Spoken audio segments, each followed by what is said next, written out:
একটা ছিল সোনার কন্যা, মেঘবরণ কেশ।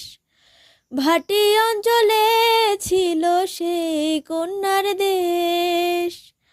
দুই চোখে তারা হারে কি মায়া, নদীর জলে পড়ল কন্যার ছায়া। এখন তাহার কথা বলি, তাহার কথা বলতে বলতে নাও দৌড়াইয়া চলি। এখন তাহার কথা বলি, তাহার কথা বলতে বলতে নাও দৌড়াইয়া চলি। কন্যার চিরল বিরল চুল, তাহার কেশে জবা ফুল। কন্যার চিরল বিরল চুল, তাহার কেশে জবা ফুল। সেই ফুল পানিতে ফেলা কন্যা করল ভুল।